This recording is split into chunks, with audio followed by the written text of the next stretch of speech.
एक पाखंडी साधु बाबा था जिसके पास हमेशा झूठ का पिटारा रहता था।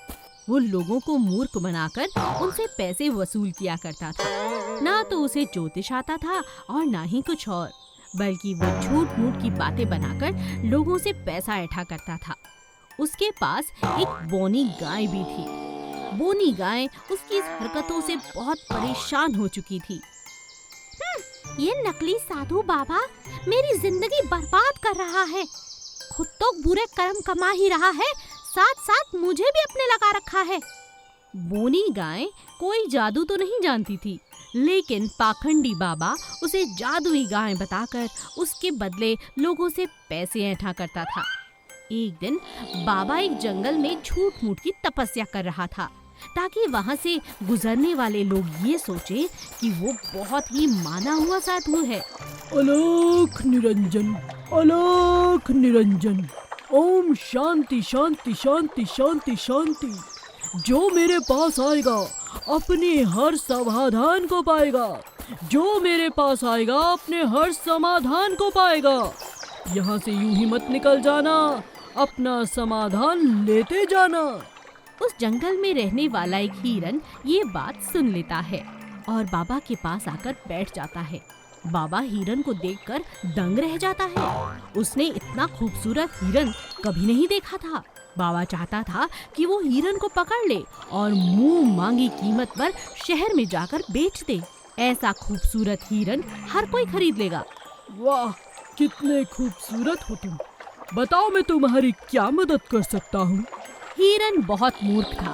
उसे इस बात का बिल्कुल पता नहीं था कि वो इस जाल में फंसने वाला है। मूर्ख होने के साथ साथ हिरन बहुत लालची भी था।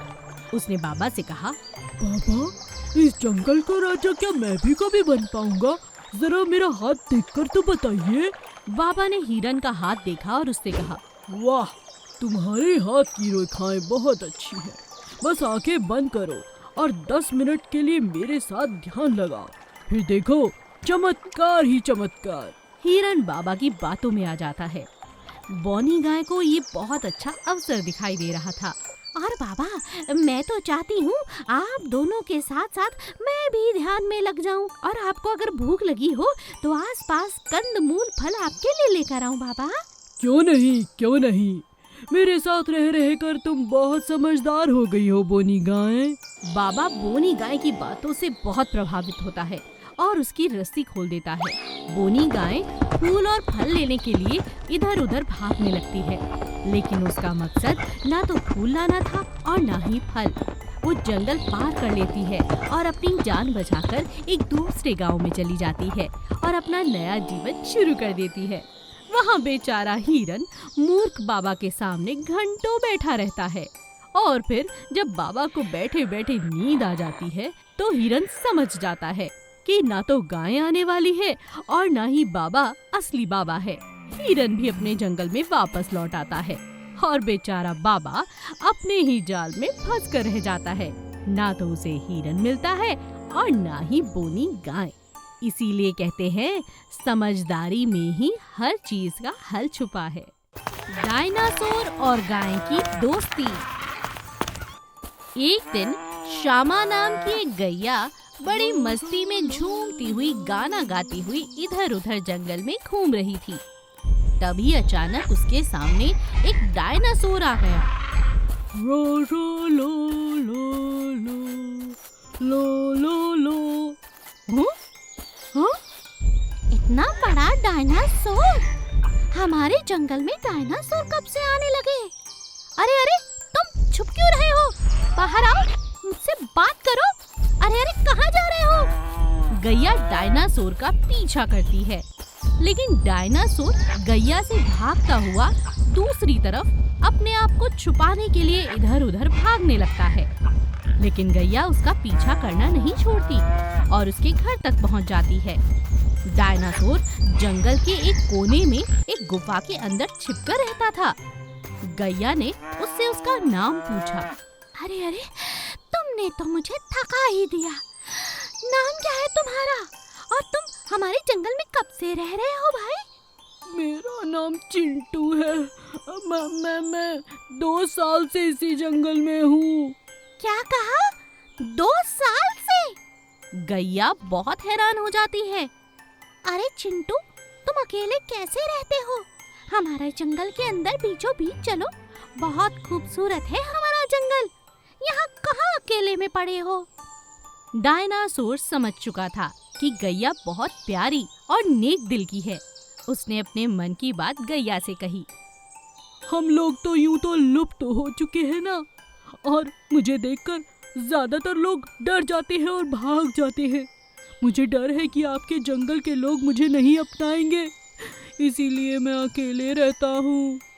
अरे अरे, कैसी बातें कर रहे हो? आओ, मैं तुम्हें अपने जंगल में ले चलती हूँ। तुम आज से मेरे मित्र की तरह हो। मेरे ही घर में रहना। चलोगे? चलूंगा। डायनासोर को लेकर गैया जंगल में आ जाती है और जंगल के सभी जानवरों से मिलवाती है। आज से हम दोनों मित्र हुए। अलग मुझसे रहने की जरूरत नहीं। हम एक साथ रहेंगे, एक साथ जंगल में रहेंगे, घूमेंगे, खाएंगे और एक दूसरे की सुरक्षा करेंगे। वादा करो। दोनों एक दूसरे से वादा कर लेते हैं और जंगल में बड़ी खुशी खुशी रहने लगते हैं। जब ये बात जंगल के शेर को पता लगती है तो वो गैया से बहुत प्रसन्न होता है और गैया को बुलाकर उसको सम्मान देता है और सभी से कहता है, वाह गैया, तुमने इतना बढ़िया काम किया है जंगल की तरक्की के लिए कि मैं बता नहीं सकता। अपने जीवन में मैंने भी कभी डायनासोर नहीं देखा। अरे मैंने क्या, हमारे जंगल में किसी ने नहीं देखा, मगर हमारे जंगल में डायनासोर है। इस बात का पता तुमने लगाया और बड़ी सुरक्षित तरीके से उसे अपने साथ ले आई। मैं तुम्हारी इस बात से बहुत खुश हूँ और तुम्हें सम्मान देता हूँ। आज से हमारे जंगल के हर फैसले में तुम्हारा योगदान जरूर होगा। गैया और डायनासोर बहुत खुश हो जाते हैं और शेर का धन्यवाद करते हैं। छोटा चूजा। एक दिन मुर्गी अपने 3 छोटे छोटे चूजे लेकर दाना चुग रही थी। तभी उसने देखा एक चूजा बड़े से गड्ढे में जा गिरा। अरे ये क्या हुआ? मेरा बच्चा, ये तो अभी बहुत छोटा है, अब इसे बाहर कैसे निकालूं? मुर्गी जोर जोर से चिल्लाने लगी। तभी उसका मालिक वहां आ गया। अरे क्यों चिल्ला रही हो? क्या बात है? फिर उसने देखा कि छोटा सा चूजा गड्ढे में गिरा पड़ा है। उसने बड़े प्यार से उसे बाहर निकाला और उस गड्ढे को हमेशा के लिए बंद कर दिया। मुर्गी अपने मालिक को बहुत पसंद करती थी क्योंकि वह हमेशा उसका अच्छे से ख्याल रखता था, कभी कोई कमी रहने नहीं देता था। एक दिन मुर्गी के मालिक ने मुर्गी से कहा, मुझे पैसों की बहुत जरूरत है, क्या मैं तुम्हारे चूजे बेच सकता हूँ? तुम्हें बुरा तो नहीं लगेगा ना? मुझे पैसों की बहुत ज्यादा जरूरत है मुर्गी। हाँ, बेच दीजिए मालिक। मुर्गी ने भारी मन से हाँ कर दी और मालिक ने चूजे बेच दिए। चूजे बेचकर उसे बहुत अच्छे दाम मिले। अरे वाह, चूजे बेचकर इतना अच्छा पैसा मिला, अगली बार भी ऐसा ही करूँगा। अगली बार जब मुर्गी को बच्चे हुए तब फिर से मालिक ने कहा, मुझे पैसों की बहुत जरूरत है, क्या मैं तुम्हारे चूजे बेच दूं?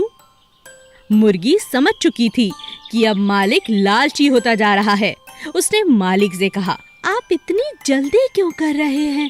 कुछ दिन में मेरे बच्चे बड़े हो जाएंगे और फिर उनके भी बच्चे होंगे। इस तरह आपका खुद का अंडों का व्यापार हो सकता है। आप जल्दबाजी में थोड़े लालच में पड़कर गलती कर रहे हो मालिक। अब मालिक को उसकी यह बात अच्छे से समझ आ चुकी थी। मुझे माफ कर दो, तुम ठीक कहती हो, कुछ पैसों के लिए मैं कितना स्वार्थी हो गया था। आज के बाद तुम्हें नहीं बेचूंगा। इस तरह मुर्गी ने अपनी और अपने बच्चों की जान बचा ली। एक घने जंगल में एक पेड़ पर कालू कौवा अपना घोंसला बनाकर रहता था। उसी पेड़ के नीचे एक सांप का बिल था। एक दिन कालू जब भोजन की तलाश में गया तो पीछे से सांप ने उसके अंडों को खा लिया। जब कौवा वापस अपने घोंसले में आया तो अपने बच्चों को ना पाकर बहुत उदास हो गया। कौवे को सांप पर शक भी हुआ और उसने फिर सांप से पूछा, भाई साहब, क्या तुमने किसी को मेरे घोंसले की तरफ आते देखा? किसी ने मेरे अंडों को खा लिया है? नहीं नहीं, मैंने किसी को नहीं देखा। मुझे नहीं पता तुम्हारे अंडे किसने खाए। कुछ समय बाद फिर से ऐसा ही हुआ, पर इस बार कौवे ने सांप को अपने अंडे खाते हुए पकड़ लिया। अच्छा, अब समझ आया, तुम ही मेरे अंडों को खा जाते हो। मुझे तुम पर पहले ही शक था। तुम्हारी इतनी हिम्मत कैसे हुई? मेरे अंडों को खा गए। मुझे भूख लगी थी, इसीलिए मैंने तुम्हारे अंडों को खा लिया। तुम मेरा कुछ नहीं बिगाड़ सकते। इतना कहकर सांप अपने बिल में चला गया। कालू बहुत उदास हो गया और उसने सांप से बदला लेने की सोची। फिर वह उड़ता हुआ राजा के महल की तरफ चला गया। तभी उसकी नजर महारानी पर पड़ी, जो तालाब में स्नान कर रही थी। महारानी के कीमती जेवर तालाब के किनारे पड़े थे, जिनकी निगरानी उनके सिपाही कर रहे थे। कालू कौवे को एक उपाय सूझा। वह एक लंबा सा हार अपनी चोंच में फंसाकर उड़ने लगा। सभी सैनिक कौवे का पीछा करने लगे। कालू ने चालाकी से उस हार को सांप के बिल में डाल दिया। जब सैनिकों ने बिल में डंडा मारा, तब बाहर निकला सांप, जिसके गले में महारानी का हार था। सैनिकों ने पीट पीट कर सांप को जान से मार दिया और हार ले लिया। इसी तरह कालू कौवे ने सांप से अपना बदला ले लिया। गर्भवती बिल्ली की दर्द। ये कहानी एक गर्भवती बिल्ली की है, जो अपनी पेट में बच्चे को बचाने के लिए बहुत दुख सहती है। एक शहर में कमल नाम का एक आदमी उसके पत्नी स्वाति के साथ रहता था। वह हर रोज ऑफिस जाने के लिए अपने स्कूटर में जाता था। एक दिन जब कमल ऑफिस से वापस घर आ रहा था, अचानक एक बिल्ली उसके स्कूटर के नीचे आ जाती है। उसके पांव को बहुत चोट लगती है। कमल उसको इलाज करवाने अपने घर लेके आता है। तभी स्वाति ऐसा पूछती है, अरे कमल, ये क्या है? इस बिल्ली को चोट कैसे लगी? ऐसा बोलकर स्वाति बिल्ली को अपने हाथों में लेती है। स्वाति, ये बिल्ली मेरे स्कूटर के नीचे अचानक आ गई। मैंने ब्रेक मारा, लेकिन उससे पहले ही इसको चोट लग गई। कोई बात नहीं, मैं इसकी देखभाल करूंगी, आप चिंता मत कीजिए। ऐसा बोलकर स्वाति उस बिल्ली की मरहम पट्टी करके दवा भी लगाई और बहुत अच्छे से देखभाल की। स्वाति को पता चलता है कि बिल्ली गर्भवती भी है, इसीलिए उसको अच्छा खाना भी दिया। कुछ दिन के बाद कमल और स्वाति को अपने गांव के एक जरूरी काम से जाना पड़ा। तभी कमल ने अपने भतीजे राजू को गर्भवती बिल्ली की देखभाल करने के लिए बुलाता है। अरे ओ राजू, कैसे हो? मैं ठीक हूँ जीजा जी, लेकिन इधर मेरा काम क्या है? हम एक जरूरी काम से गांव जा रहे हैं। हमें आने में कुछ दिन लगेंगे, इसीलिए तुमको इस गर्भवती बिल्ली की देखभाल करनी पड़ेगी।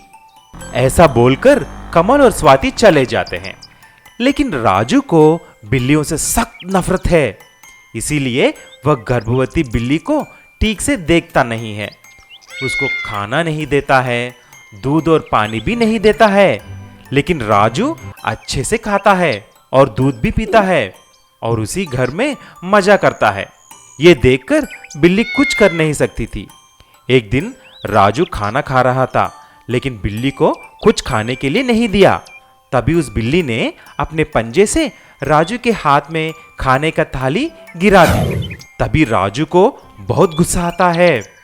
रुक बिल्ली, मैं तुम्हें अभी सबक सिखाता हूँ। ऐसा बोलकर राजू ने बिल्ली को सड़क पर दूर ले जाकर घर के बहुत दूर छोड़ देता है और घर वापस आ जाता है। एक तरफ से पैर में दर्द और एक तरफ से गर्भवती होने पर बिल्ली बहुत दर्द सहने लगी। उसको खाने के लिए कुछ भी नहीं मिलता था। सड़क पर कुत्तों से भी वो डरकर भागती थी। ऐसा ही कुछ दिन के बाद एनिमल वेलफेयर वाले गर्भवती बिल्ली को देखते हैं और उसे लेने के लिए एक वैन में डालते हैं। लेकिन तभी बिल्ली कमल और स्वाति को रोड पे देखती है। देखते ही चलती हुई गाड़ी से नीचे कूदकर कमल और स्वाति के पास आ जाती है। तब से स्वाति और कमल उसको बहुत अच्छी तरह देखभाल करते हैं। कुछ दिन के बाद बिल्ली 5 छोटी बिल्लियों को जन्म भी देती है। एक बिल में टुन्नू खरगोश का परिवार रहा करता था। टुन्नू की एक बीवी और 4 बच्चे थे, जिनके नाम थे मोनू, रिंकू, चीकू और भोलू। टुन्नू का एक बहुत बड़ा खेत था, जिसमें वो सब्जियां उगाया करता था। एक दिन जब टुन्नू खेत में काम करने जा रहा था, तो मुन्नू ने उसे रोका और कहा, पापा पापा, क्या आप खेत से मेरे लिए एक गाजर लेकर आ सकते हो? टुन्नू अपने बेटे की बात सुन हंसने लगता है। हाँ मेरे प्यारे बेटे, जरूर। मुन्नू खुश हुआ। टुन्नू भी खुशी से खेत में गया और अपने बेटे के लिए शाम को बहुत सी गाजरें लेकर आया। मुन्नू को खुश देखकर उसके भाई रिंकू और चीकू भी अगले दिन अपने पापा के पास गए और कहने लगे, पापा पापा, क्या घर आते वक्त हमारे लिए 4 मूली लेकर आ सकते हो? क्यों नहीं बेटा, मैं जरूर ले आऊंगा। टुन्नू खेत में गया और खेत से आते वक्त बहुत सारी मूलियां लेकर आया। बच्चे मूलियां खाते हैं और बहुत खुश हो जाते हैं। बेचारा भोलू अपने पापा से कुछ मांगने की हिम्मत ही नहीं कर पाता, क्योंकि वो अपने पापा से बहुत डरता था। जैसा उसका नाम था, ऐसा ही उसका व्यवहार भी था। वो मन से बहुत भोला था, इसीलिए भोलेपन में अपने मन की बात कभी नहीं कर पाता था। मुझे टमाटर खाने का बहुत मन कर रहा है। मेरे सभी भाइयों ने पापा से कुछ न कुछ मंगवाया, लेकिन अगर मैं कुछ मंगवाता हूँ तो मुझे डांट पड़ सकती है। मुझे डांट पसंद नहीं, कहीं पिताजी नाराज हुए तो? टुन्नू ने भोलू को ये कहते हुए सुन लिया। अगले दिन खेत से बहुत सारी सब्जियां, बहुत सारे फल और बहुत सारे टमाटर खास तौर पर भोलू के लिए लेकर आया। ये लो बेटा, मैं तुम्हारे लिए टमाटर, इतने सारे फल, इतनी सारी सब्जियां बस तुम्हारे लिए लाया हूँ। खाओ, अपने भाई बहनों को भी खिलाओ। यह देखकर भोलू बहुत खुश हुआ। आपको मेरे मन की बात कैसे पता चली? मैं तुम्हारा पापा हूँ। भोलू ने भी अपने पापा को गले लगा लिया और मजे से टमाटर और सब्जियां खाने लगा। लोमड़ी की कटी पूंछ। एक लोमड़ी एक जंगल में रहती थी। एक दिन जब वह कहीं जा रही थी, तब अचानक उसने जोर की आवाज सुनी। साथ ही उसने अपनी पूंछ में बहुत दर्द भी महसूस किया। ये मेरी पूंछ में इतना दर्द क्यों हो रहा है? क्या हुआ मेरी पूंछ को? ओहो, इतना दर्द!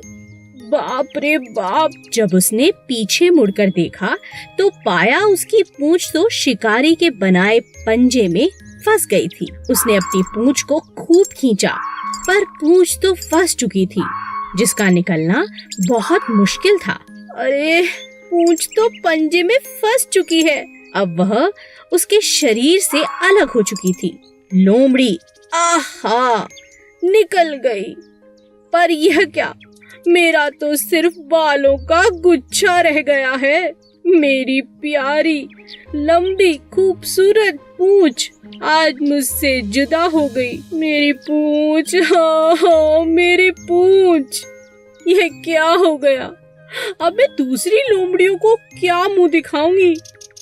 बिना पूंछ के लोमड़ी कैसे अच्छी लग सकती है? लोमड़ी अपने आप को कोसती हुई वहां से चली गई। कुछ दूर जाकर लोमड़ी को एक उपाय सूझा। उसने सभी लोमड़ियों को अपने पास बुलाया। सभी ने उससे पूछा, अरे अरे लोमड़ी, तुम्हारी पूंछ को क्या हुआ? ये तुमने क्या किया? कहाँ है तुम्हारी सुंदर पूंछ? अरे तुम्हें कुछ पता नहीं, मैं कल ही शहर से आई हूँ। आजकल पूंछ का फैशन ही नहीं है, इसीलिए मैंने अपनी पूंछ काट दी। अब मैं चाहती हूँ आप सब भी मेरी तरह फैशन करें। अपनी पूंछ काट लें और समझदारी दिखाएं। अब इस पूंछ का क्या काम? तुम बहुत चालाक हो लोमड़ी, मगर हम भी बहुत चालाक हैं। अगर तुम लोमड़ी हो तो हम भी लोमड़ी हैं। अपनी गलती को छुपाने के लिए तुम इस तरह के बहाने बना रही हो, जिससे हम तुम्हारी बातों में आकर अपनी पूंछ काट लें। हम सब समझते हैं हम तुम्हारी बातों में नहीं आएंगे। उसके बाद सभी लोमड़ियां वहां से चली गईं। किसी ने भी लोमड़ी की बात को नहीं सुना। चालाक लोमड़ी अपनी कटी पूंछ लेकर पूरे जंगल में घूमती रही। लोमड़ी और 7 बकरियां। एक जंगल में 7 बकरियां रहती थी। वो सातों हमेशा साथ रहती थी, एक साथ ही घूमती रहती, एक साथ खाना खाती। उन 7 बकरियों की दोस्ती की मिसाल पूरा जंगल देता था। एक दिन एक हाथी ने कहा, अरे बकरियों की टोली कहाँ चली? तुम सबको साथ देकर मुझे बहुत अच्छा लगता है। शुक्रिया हाथी भाई। और जब बकरियों को सोना होता तो 5 बकरियां सो जाती और 2 पहरा दिया करती थीं, ताकि कोई शिकारी जानवर उन्हें मार ना सके। एक दिन एक बकरी ने कहा, अरे सहेलियों, चलो चलो तुम सो जाओ, मैं पहरा देती हूँ। ठीक है, हम लोग सो जाते हैं। उसी जंगल में एक चालाक लोमड़ी भी रहती थी। उसकी नजर इन बकरियों पर हमेशा रहती थी। हाँ, अरे वाह, कितनी मोटी बकरियां हैं। अगर ये हाथ लग जाएं तो अपनी तो पार्टी बन जाएगी, मजा आ जाएगा। लोमड़ी हिम्मत करके बकरियों पर हमला करती है। सहेलियों, आओ मिलकर लोमड़ी पर हमला करें, वरना ये हमें खा जाएगी। लेकिन साथ में बकरियां एक साथ लोमड़ी पर हमला कर देती हैं। इसी कारण वो वहाँ से भाग जाती है। अरे अरे बचाओ बचाओ, भागो भागो यहाँ से। लोमड़ी बकरियों से पिटकर दुम दबाकर वहाँ से भाग जाती है, लेकिन वो अभी भी बकरियों को मारने की योजना बनाती रहती है। इन बकरियों ने मुझसे पंगा लिया है, इन्हें मैं नहीं छोड़ूंगी। लोमड़ी छुप छुप कर उनका पीछा करती है।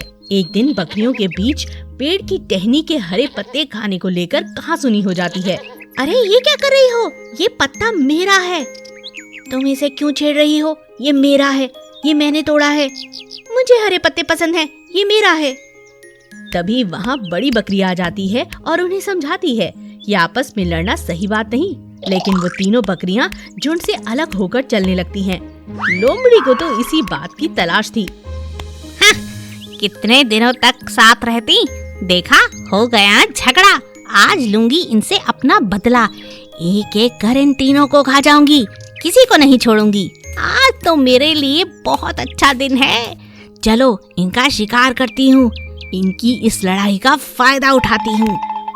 इस बात का फायदा उठाकर लोमड़ी उन पर हमला कर देती है। तीनों बकरियां एक दूसरे से नाराज थीं, इसीलिए एक दूसरे की तरफ देखती भी नहीं। और इसी बात का फायदा लोमड़ी उठाती है। एक एक करके वो तीनों बकरियों को खा जाती है।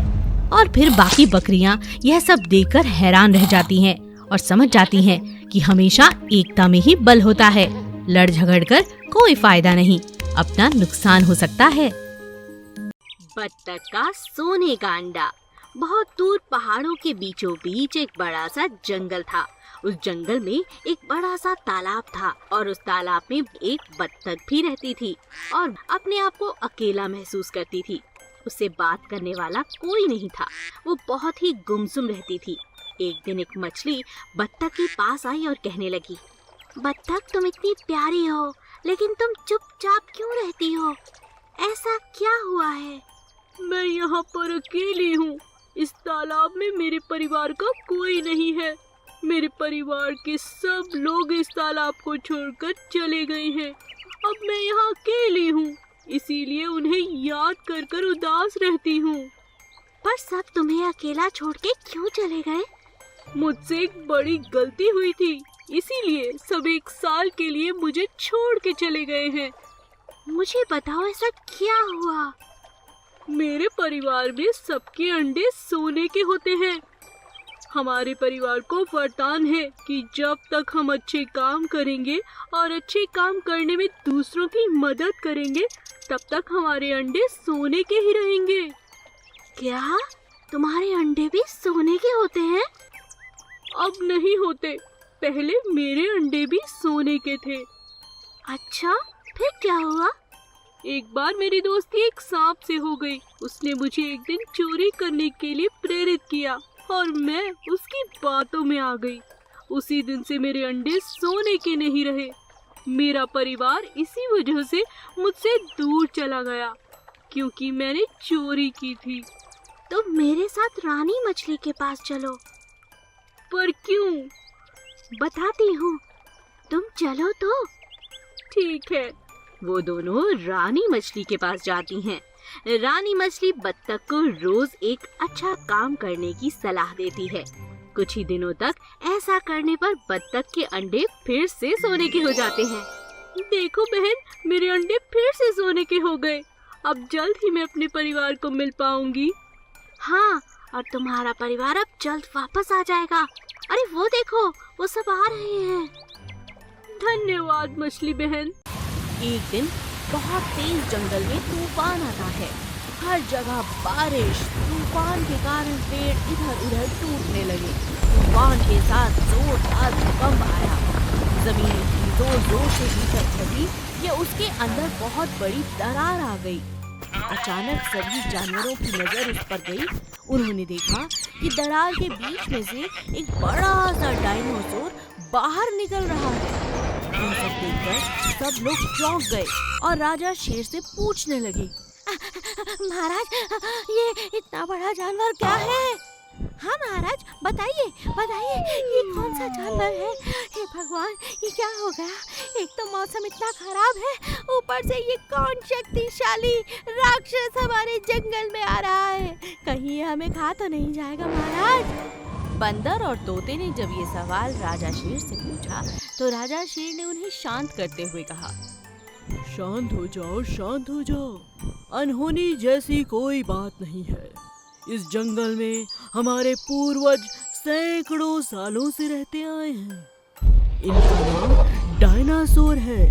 ये भी हमारे पूर्वज हैं। इनके आते ही आप सभी झुककर इन्हें प्रणाम करें। बहुत जल्द मौसम थमने वाला है, सब कुछ ठीक हो जाएगा। फिर हम इनसे बातचीत करेंगे। डायनासोर जैसे ही निकलकर सभी जानवरों के सामने आता है, राजा की अनुमति के हिसाब से सभी के सभी जानवर उन्हें झुककर प्रणाम करते हैं। डायनासोर भी अपनी गर्दन हिलाकर उन्हें आशीर्वाद देता है और कहता है, बहुत बहुत शुक्रिया। सैकड़ों सालों के बाद आज मुझे फिर से आप सभी के बीच आने का मौका मिला है। मैं उस परमात्मा का बहुत बहुत धन्यवाद देता हूँ, जिसने एक बार फिर धरती पर मुझे बुलाया है। आप में से कईयों को तो अजीब ही लग रहा होगा, क्योंकि मुझे 100-200 सालों से पहले किसी ने नहीं देखा, क्योंकि कई सालों से तो हम यहाँ पर धरती पर मौजूद भी नहीं थे। मुझे आप सबके बीच आने का ये अवसर मिला है। मैं बहुत खुश हूँ। मौसम अब बहुत बेहतर हो गया है। चलो आओ, जश्न मनाते हैं। जो आज्ञा गुरुदेव। राजा शेर भी अपना सर झुकाता है और डायनासोर की बात पर हामी भरता है और एक बहुत बड़े जश्न का आयोजन करता है। उन्हें तरह तरह के लजीज पकवान खिलाए जाते हैं। सभी जानवर बहुत खुश थे। मौसम भी बहुत अच्छा और साफ हो चुका था। सारा जंगल एकदम खुशहाल था, मुस्कुरा रहा था, नाच रहा था, गा रहा था। तभी डायनासोर ने सबसे कहा, बहुत जल्द मैं यहाँ से चला जाऊंगा, मगर ये पल मैं जीवन में कभी भूल नहीं सकता। मैं खुश हूँ कि जंगल की गरिमा आज भी बनी हुई है। आज भी जंगल में वही रीति रिवाज चले आ रहे हैं जो हमने शुरू किए थे। आप सब इसका मान रखते हैं और जंगल के नियमों को इसी तरह बनाए रखें, ऐसी मेरी आप सभी से बहुत ज्यादा उम्मीद है। डायनासोर की बात पर सभी हामी भरते हैं और जोरदार तालियों से एक बार फिर उनका अभिनंदन करते हैं।